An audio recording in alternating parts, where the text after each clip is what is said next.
이런 이야기를 아마 들어보셨을 텐데요. 첫사랑이 못 살면 마음이 아프대요. 근데 첫사랑이 잘 살고 있으면 배가 아프답니다. 그런데 첫사랑이 같이 살자고 하면 머리가 아프대요. 어떻게 첫사랑이 끝사랑이 되셨나요? 아직 별 기억이 없으신가요? 그렇다고 지금 굳이 첫사랑을 떠올릴 이유는 없습니다. 근데 이게 우스갯소리지만 이 우스갯소리에 어떤 사랑의 진리가 담겨 있어요. 무슨 얘기냐 하면 사랑은 뭐예요? 아프다는 거죠. 못 살아도 아프고 잘 살아도 아프고 같이 살자 그래도 아프고. 여러분, 누구를 사랑한다는 얘기는 아픔이 거기에 동반돼 있다는 얘기입니다. 여러분, 그 어떤 가수가 부르는 노래 있잖아요. 아모르 파티. 오늘 제가 틀어줄까 하다가 어떤 기억나죠? 김연자 가수가 있죠. 아모르 파티. 근데 그 아모르의 뜻이 뭔지 아세요? 그냥 흔들기는 하는데, 그러니까 아모르라는 그 라틴어의 뜻은 사랑이라는 얘기예요. 사랑. 그런데 우리는 그 아모르라고 하면 사랑이라는 말만 생각을 하는데, 사실은 아모르에는요, 아모르라는 사랑과 또 다른 표현이 거기에 담겨져 있는데 모르스라고 하는 죽음이라는 단어가 포함되어 있습니다. 무슨 얘기입니까? 누구를 사랑한다는 것, 그것은 무엇입니까? 죽음을 동반한다는 얘기도 되는 거예요.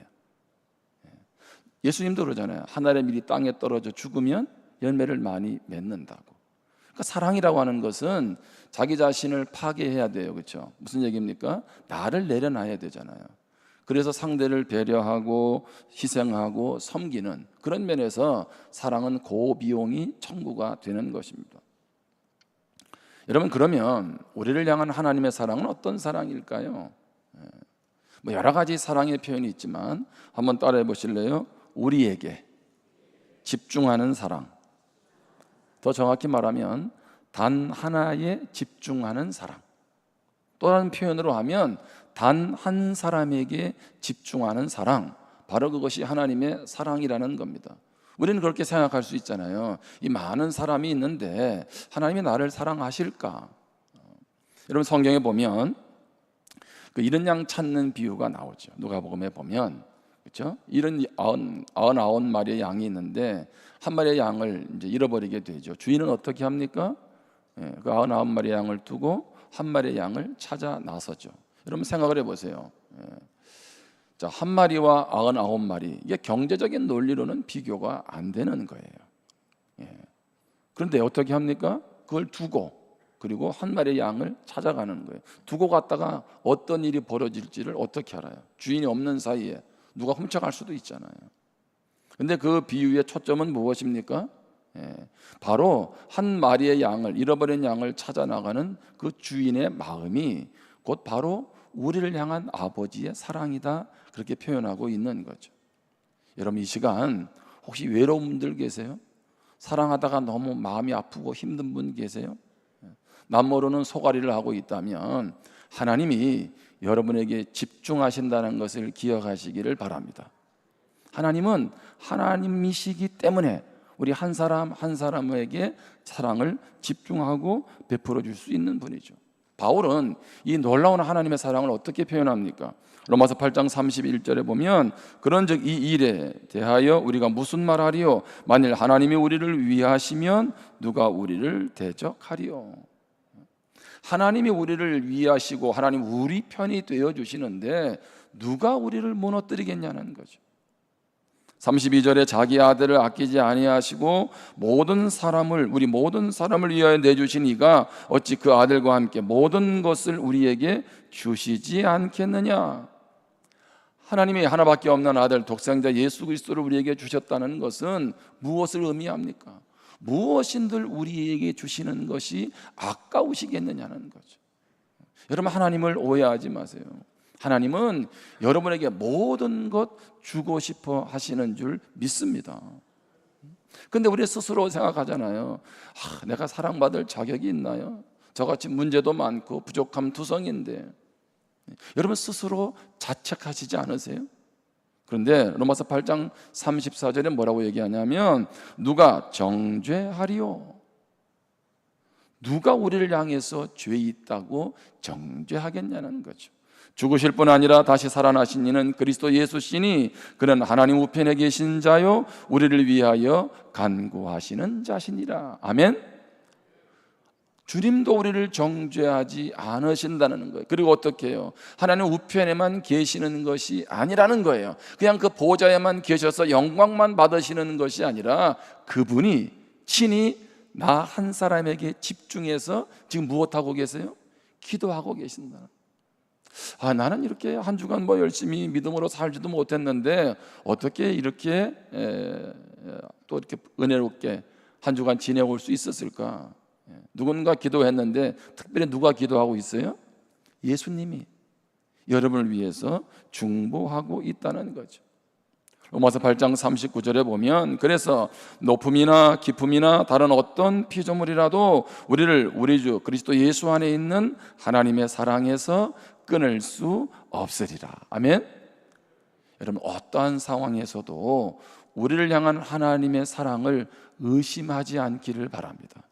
그리고 그 사랑 때문에 여러분의 삶을 이겨내기를 주님의 이름으로 축원합니다. 성경에는 많은 하나님의 사랑의 표현들이 등장하고 있습니다. 여러분 하나님이 천지를 창조할 때도 어떻게 하셨어요? 우리를 사랑하셔서, 그렇죠? 그 천지를 창조하시잖아요. 지난 주일에 제자는 사랑하는 사람이라고 나누었죠. 여러분 그러면 제자는 누굽니까? 예수 믿는 사람 아니겠어요? 오늘 표현으로 하면 성도. 성도는 누굽니까? 오늘 삶에서 구별되어서 살아가는 사람이 아니고 1차적으로 예수님을 나의 구원자로 주인으로 영접한 사람은 성도입니다. 물론 그 사람의 성숙도는 차이가 있을 수 있어요. 남들이 볼 때도 좀 부끄러울 수도 있고요. 그런데 그것과 관계없이 오늘 주님을 나의 구세주로 영접하고 주인으로 모시고 살아가는 사람, 바로 그 사람은 성도죠. 그러면 예수님의 제자라는 말, 성도라는 말은 같은 말이고, 그러면 성도는 어떤 사람이 돼야 될까? 제가 지난주 얘기를 또다시 오늘 다시 하고 있는 거예요. 바로 사랑하는 사람이 되어야 한다는 것입니다. 지난주는 이런 설교를 들었는데 이번 주는 또 어떤 설교를 할까? 매주 바뀐다는 것도 있지만 여러분 놓치지 말아야 될 것은 이 사랑이라고 하는 주제는 계속 우리가 확인하고 우리 삶에서 실천되어야 될 부분입니다. 여러분 우리가 잘 아는 이 본문이잖아요. 솔로몬이 기브온 산당에 올라가서 하나님 앞에 1000번제를 드리죠. 왜 산당? 그 당시에 산당이라고 하는 것은 이방인들이 제사하던 곳인데 아직 예루살렘 성전이 건축되지도 않은 상황에서 산당에 가서 예배드리는 것은 크게 문제는 없는 거예요.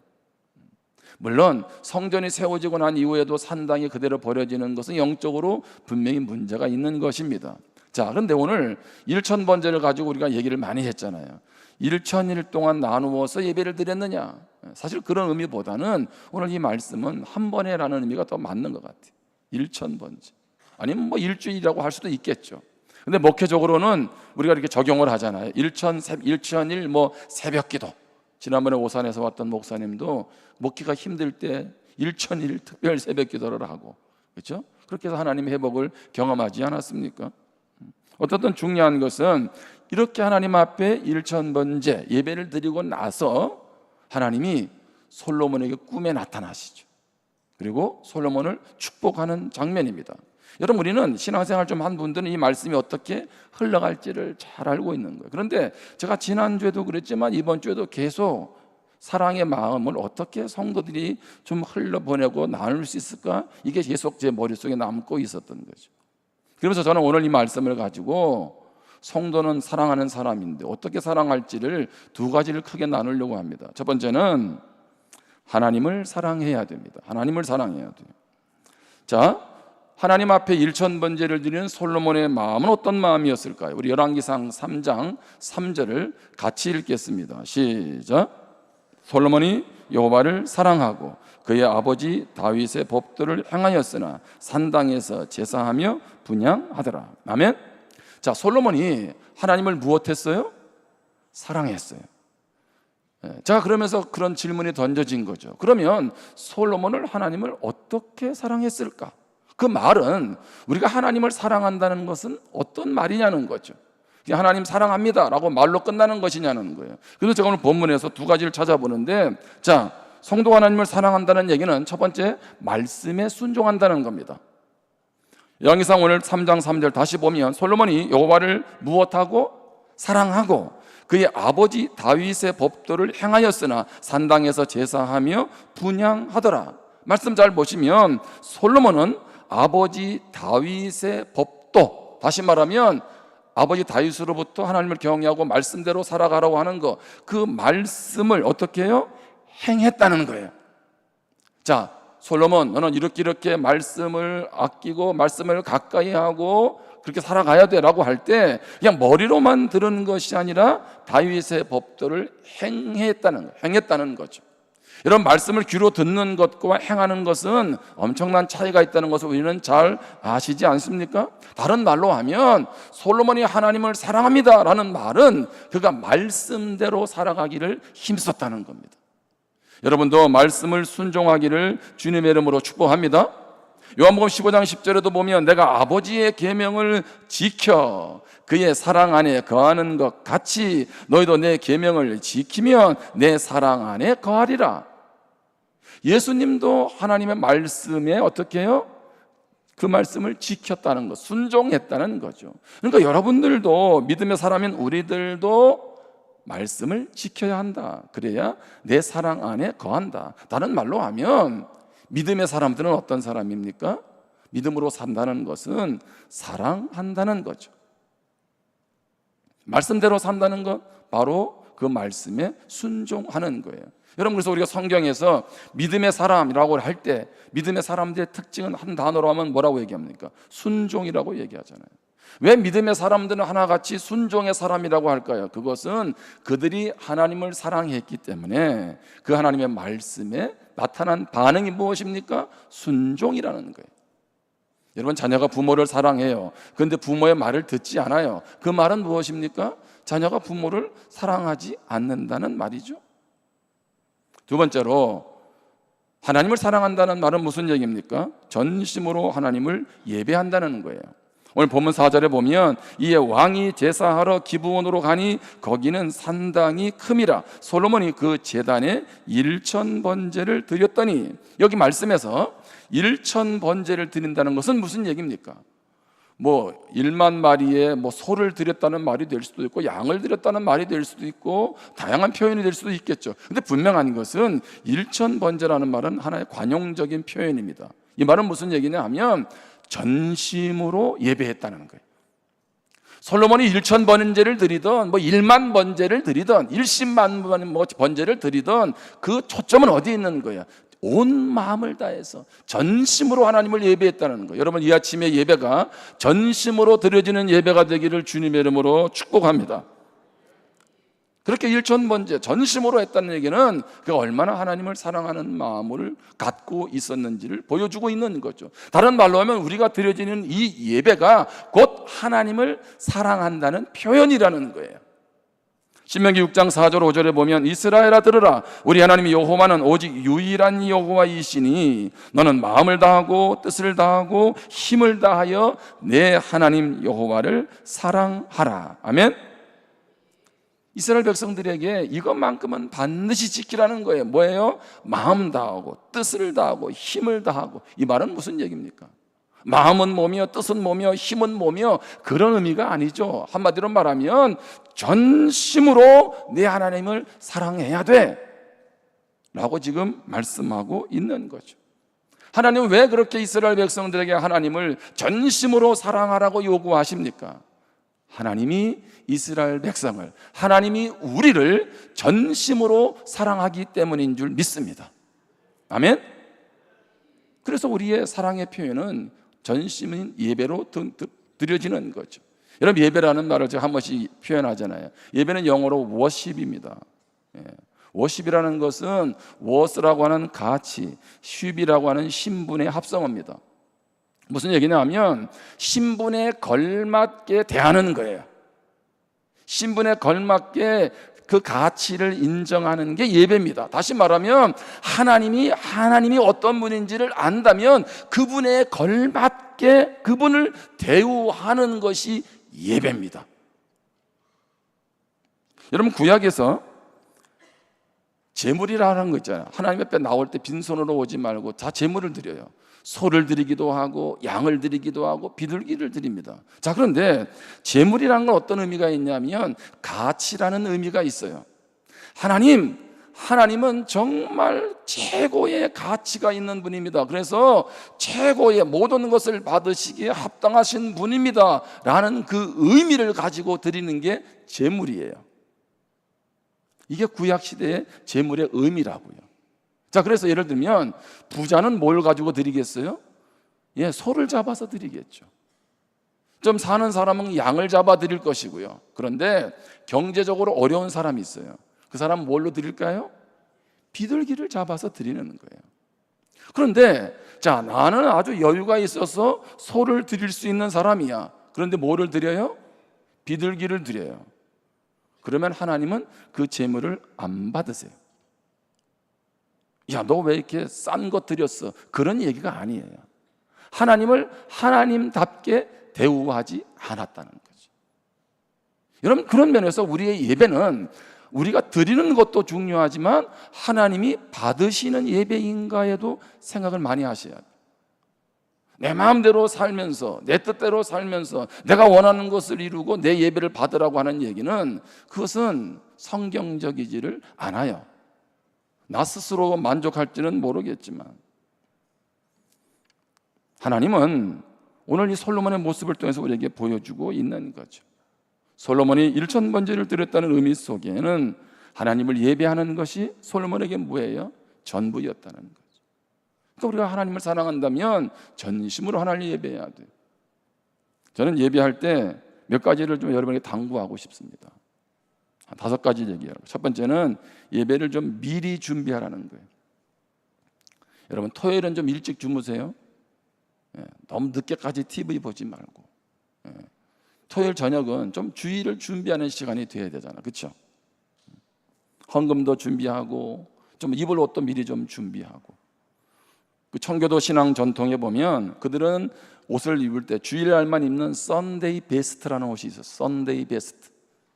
그 말은 가장 비싼 옷을 입고 주일 예배 드린다 하는 게 아니라 주일날 그들은 예배를 위해서 깨끗하게 준비된 옷이 있었다는 거예요. 이번에 미국 교회를 갔는데 LA의 메리너스 처치라는 데를 갔어요. 미국인 교회예요. 한번 모이는데 한 3,000명 정도 모이는데 오부 예배를 드리더라고요. 근데 예배를 딱 드리러 갔는데 앞에 있는 목사님은, 담임 목사님 어디로 갔고, 뭐 전도 목사님인지 아무튼 청바지 같은 비슷한 옷을 하나 입고, 아무튼 밑에 바지를 입고 위에는 티를 입고 나와 설교를 하더라고요. 교인들도 다 복장이 그렇더라고요. 그 교회는 규모가 크니까 어린 아이들을 위해서 주차장에서부터 예배실까지 어린이 공원에 가면 있는 그 기차 있죠, 기차를 태워서 예배까지 인도하더라고. 우리 교회도 하나 설치를 할까 고민 중인데, 그래서 알랑 노타리부터 교회 올 때 태우고 오면, 근데 복장이 다 그래요. 여러분, 그래서 어떤 분은 그런 미국 교회를 보고 와가지고 복장 자율화를 하는 교회도 있어요. 여러분, 그런데 미국에는요, 동부 쪽에 가면 우리처럼 이렇게 양복을 입고 양장을 입고 예배 드리는 데도 있어요. 무슨 말 이해가 되시죠? 양복을 입었던 뭐 티를 입었던 그 교회 분위기와 맞물려 있으면서 초점은 어디에 있어요? 하나님께 사랑하는 마음은 놓치지 않는다는 거죠. 양복을 입어도 주님을 온전히 사랑하지 않을 수 있고, 티를 입어도 주님을 온전히 사랑할 수 있잖아요. 근데 중요한 것은 어떤 자세로 오늘 예배로 나오냐는 거죠. 두 번째로 예배에 일찍 오라는 거예요. 한번 따라해 보실래요? 지각도 따라해 보세요. 예배 지각도 습관이다. 그렇죠? 습관이에요, 습관. 여러분, 오늘 여기 예배가 만약에 중요한, 내 사업의 중요한 파트너, 그 사람하고 계약을 하는 날이고 그 사람하고 내가 계약을 하면 나에게서는 아무튼 경제적으로 엄청난 이익을 주는 사람이라면 여러분 일찍 오겠어요? 늦게 오겠어요? 물어보나 마나죠. 사업 파트너가 중요하는데도 신경을 쓰고 시간을 지켜서 오는데 하물며 하나님을 예배한다 그러면서, 그렇죠? 세 번째, 예배당 앞자리에 앉으세요. 여러분 그 세계적인 부호였던 뭐 옛날 얘기지만 록펠러 아시잖아요. 록펠러, 그렇죠? 록펠러가 어머니가 이제 록펠러에게 10가지를 당부를 했어요. 그 중에 한 가지가 뭐냐면 너는 예배를 드리면 꼭 맨 앞자리를 앉아라, 그렇게 얘기를 했어요. 왜 맨 앞자리에 앉아라 그랬을까요? 그것은 온전히 하나님 앞에 집중하라, 예배에 집중하라, 그런 의미가 포함되어 있는 거죠. 제가 뭘 말씀하고 있나요? 자리라고 하는 것도 여러분들이 그런 마음을 가지고 좀 나오세요. 그렇죠? 저 뒤에 있는 분들 지금 시험 들지 마세요. 네 번째, 예배에 집중하라는 거예요. 딴 생각하지 말고 그냥 온전히 찬양하고 온전히 하나님 말씀에 귀를 기울이고 하나님께 집중하라는 거죠. 마지막으로 다섯 번째, 예배 준비팀도 최선을 다해서 준비하라는 거예요. 그냥 와서 찬양하는 게 아니에요. 안내를 쓰던 모든 것 다 이건 뭐예요? 하나님 앞에 드려지는 예배의 행위라고 하는 거죠. 예배의 행위. 여러분, 그렇다고 보면 우리가 어떤 자세로 해야 되겠어요? 시편 113편 3절에 보면 해 돋는 데에서부터 해 지는 데까지 여호와의 이름이 찬양을 받으시리로다. 아멘. 지금 뭐라고 말씀하고 있습니까? 해 돋는 데서부터 해 지는 데까지. 이 말은 다른 번역본에 보면 해 뜰 때부터 해 질 때까지 하나님을 찬양하라는 거죠. 그러니까 우리는 이런 드려지는 공예배, 뭐 주일 예배든 수요 예배든 뭐 이런 예배를 넘어서서 삶의 자리에서 하나님을 무엇해요? 예배하라는 거예요. 여러분, 그럼 삶의 자리에서 하나님을 예배한다는 것은 내가 만나는 사람들을 누구 만나듯 만약에 주님을 예배한다라고 생각하면 어떤 태도로 상대를 대할 것이며 말을 하며 행동을 하겠습니까? 그런 면에서 해 뜰 때부터 해 질 때까지 우리의 삶이 온전히 하나님 앞에 예배의 삶이 되어야 될 줄 믿습니다. 오늘 이 두 가지는 솔로몬을 통해서 우리에게 보여주는 하나님을 사랑하는 모습이라는 거죠. 두 번째 우리가 기억할 것은 이웃을 사랑해야 합니다. 이웃. 솔로몬의 1000번째 하나님은 감동하시죠. 그리고 그날 밤에 꿈에 나타나 물으시죠. 내가 내게 무엇을 줄고 너는 구하라. 여기서 나온 노래가 있잖아요. 소원을 말해봐, 이거잖아요. 이거 아세요? 소원을 말해봐. 하나님이 지금 말하는 거예요. 너무 마음이 급종하시는 거죠. 그때 솔로몬이 뭐라고 대답합니까? 자, 열왕기상 3장 7절입니다. 나의 하나님 여호와여, 주께서 종으로 종의 아버지 다윗을 대신하여 왕이 되게 하셨사오나 종은 작은 아이라 출입할 줄을 알지 못하고. 여기 종은 작은 아이라는 것은 무슨 일? 작다는 얘기는 나는 아직도 부족합니다 라고 하는 겸손의 표현이죠. 뿐만 아니라 출입할 줄을 알지 못합니다. 특별히 이 말은 나는 아직 지도력이 부족하다는 얘기예요. 또 다른 말로 하면 특히 군사적 지도력에 대해서 말하는 것입니다. 나는 왕으로서 백성들을 다스리기에는 지도력, 군사력 모든 것이 부족합니다. 자, 8절에 뿐만 아니라 주께서 택하신 백성 가운데 있나이다. 그들은 큰 백성이라 수요가 많아서 셀 수도 없고 기록할 수도 없사오니. 이들은 누굽니까? 그냥 내가 왕이고 내 말을 듣는 이스라엘 백성이 아니라 하나님이 택하신 백성이라는 거죠. 내가 그런 하나님의 백성들을 갖다가 왕으로서 리더십을 베푼다는 것이 쉽지 않다는 거예요. 저도 때로는 이것을 놓칠 때가 있어요. 성도는 누구냐는 거지. 성도는 하나님이 택하신 백성이에요. 여러분도 내 주위에 있는 사람을 잘 보셔야 돼. 그 말은 무슨 얘기냐면 함부로 대해서는 안 된다는 거예요. 내 옆에 있는 사람이 누구라고요? 하나님이 택하신 백성이라는 거죠. 그러면서 9절에 그는 뭐라고 말합니까? 누가 주의 이 많은 백성을 재판할 수 있사오리까? 듣는 마음을 종에게 주사 주의 백성을 재판하여 선악을 분별하게 하소서. 여기서 우리가 먼저 생각할 것은 뭐냐면 이웃을 사랑한다는 것. 솔로몬을 통해서 배울 수 있는 것은 첫 번째, 듣는 마음이 있어야 된다는 거죠. 하나님, 나에게 듣는 마음을 주세요. 이 말은 뭐예요?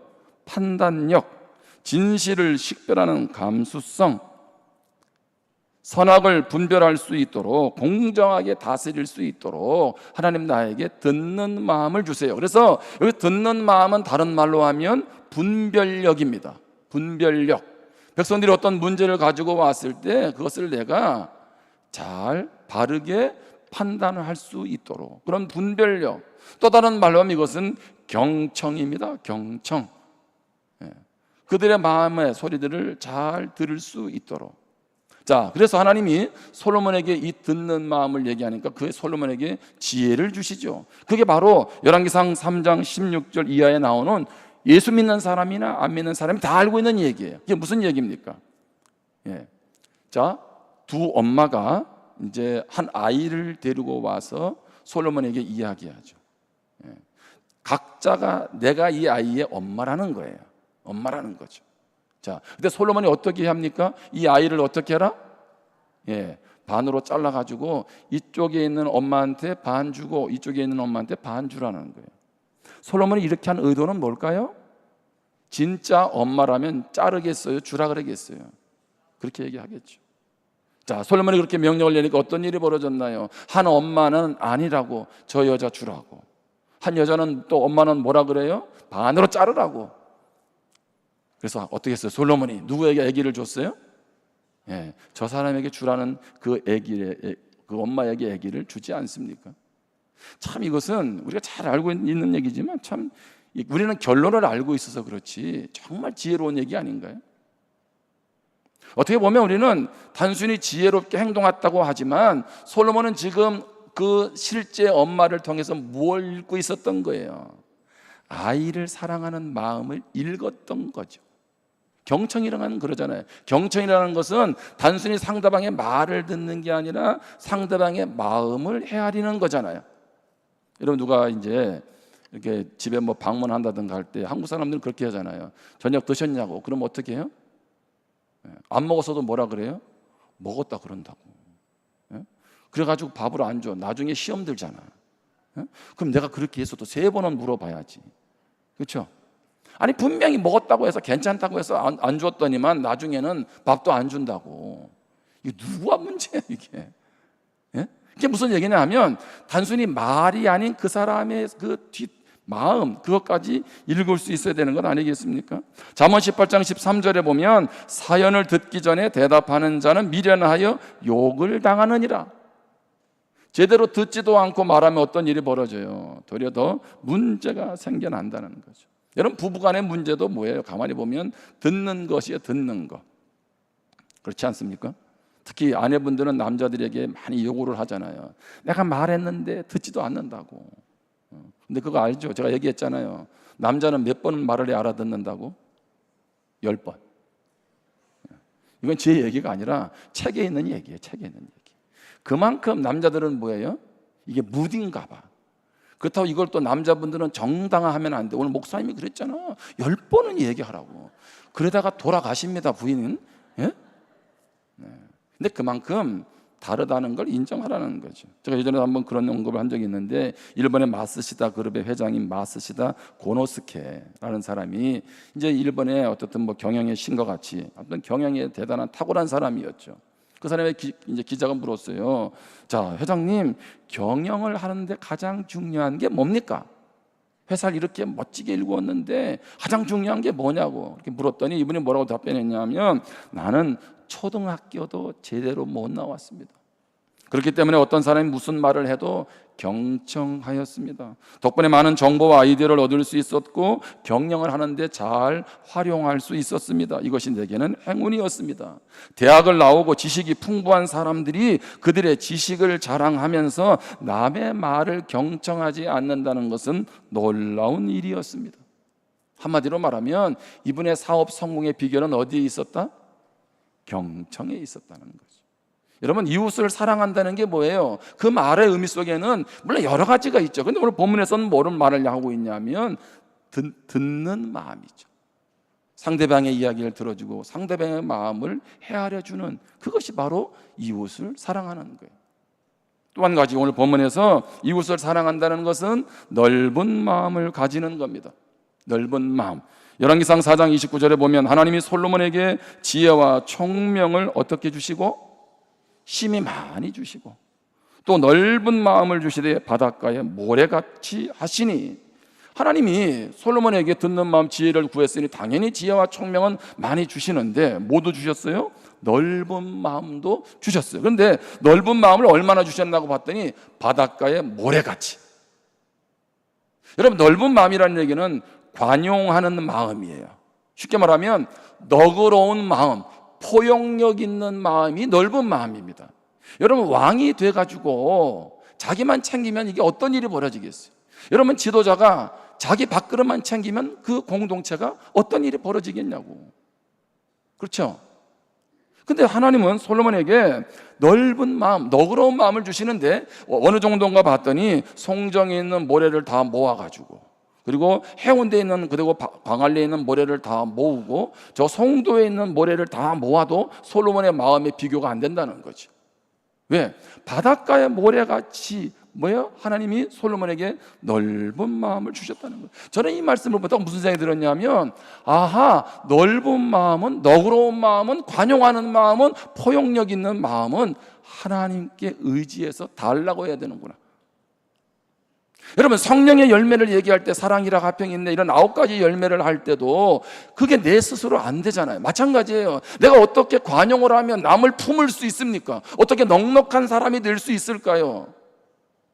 그런 사람이 되려면 기도해야 돼요. 하나님, 내가 그런 사람이 되도록 그런 마음을 주세요. 그러니까 듣는 마음이란 속에는 어떤 마음이 포함되어 있는 거예요? 넓은 마음이 거기에 포함되어 있는 거죠. 여러분, 성도는 어떤 사람이에요? 사랑한다는 얘기는, 그 말은요, 속이 좀 넓은 거예요. 세상으로 표현하면 밴댕이 소갈딱지가 아니라고. 예? 예수 믿는 사람이 조그만 문제 하나 가지고도, 그렇게 뭐 중요한 건 아닌 거 가지고도 시시비비를 가리고, 여러분, 그거는 예수 안 믿는 사람도 그렇게 안 해. 이번에 제가 어디 한 군데 갔는데 식당을 갔어요. 와, 그런 집은 처음 봤어요. 15,000원짜리 밥을 시켰는데요, 게장을 무한 리필로 주더라고. 예? 와, 여러분, 근데 그 종업원한테, 그래서 우리 테이블에서 무려 5번을 주문했어요. 저를 뭐라 하지 마세요. 1인당 한 접시씩 시킨 거야.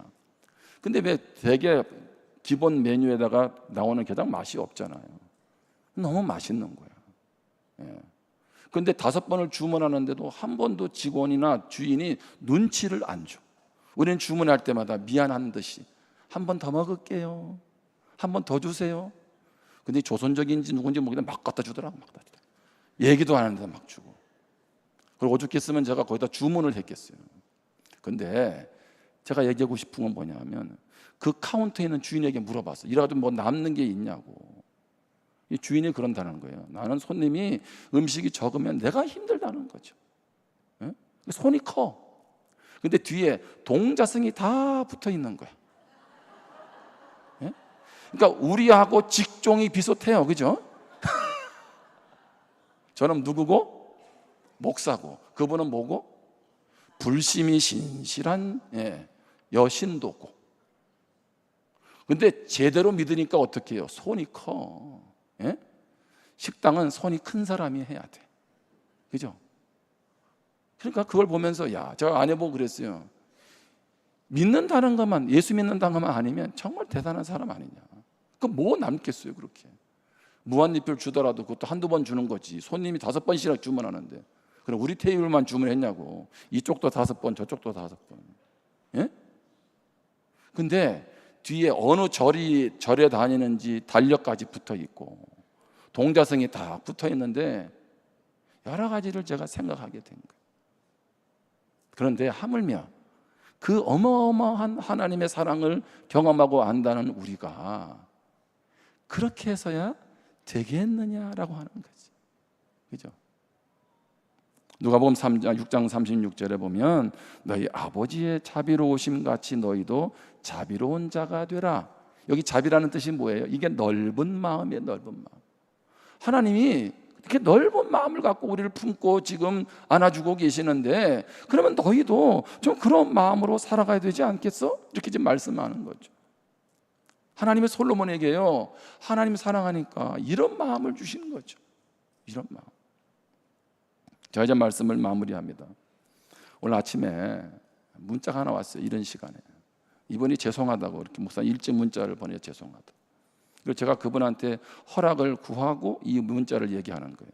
다 읽지는 않을 건데, 이번 내용은 뭐냐면, 자기가 이제 요즘 계속 가족들 간에 이제 문제가 오해가 생겨가지고, 어떤 시시비비를 가리려고 이제 아무튼 소가리를 하고 있는 그런 상황이었어요.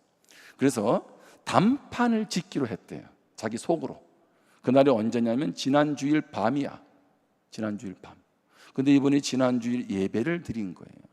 예배를 드리고 무엇 해야 된다? 제자는 이분이 어느 말씀에 꽂힌 거야. 말씀에 꽂히면서 자신의 부끄러움이 느껴지고 스스로 회개를 하고 마음이 싹 해결이 된 거예요. 단판을 적겠어요? 안 적겠어요? 안 적죠. 그리고 일주일 동안 그 말씀을 계속 품고 오늘까지 왔다는 거예요. 저는 이런 문자를 받으면 얼마나 행복한지 몰라. 그렇죠? 한 말씀이 지금 한 가정을 살린 거 아니겠어요?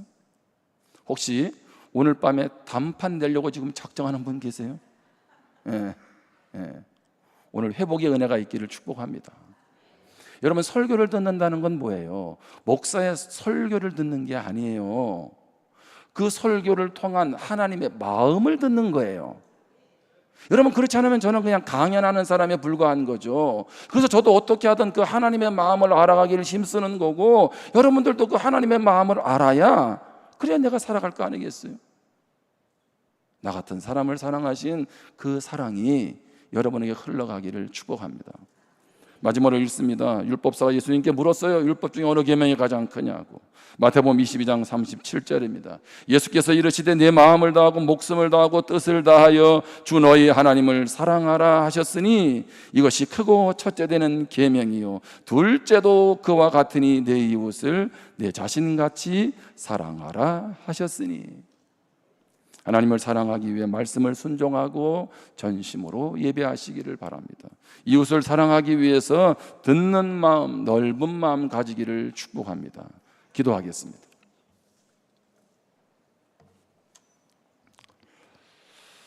오늘 이 말씀 앞에 자신을 비추어 보면서 기도할 수 있기를 바랍니다. 성도는 사랑하는 사람이라는 얘기는 성도를 향한 하나님의 사랑이 끊임없이 흘러넘치기 때문에 그렇습니다. 내가 주님의 사랑을 경험하지 못하는데 어떻게 사랑의 사람이 됩니까? 오늘 이 사랑을 전제로 해서 우리에게 말씀하는 거죠. 너도 사랑하는 사람이 되라. 물론 우리는 완벽하지 않고 부족합니다. 그럼에도 이제 사랑의 모양이라도 좀 내야 되지 않을까요?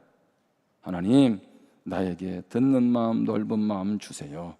우리 같이 말씀을 가지고 결단하면서 기도하겠습니다.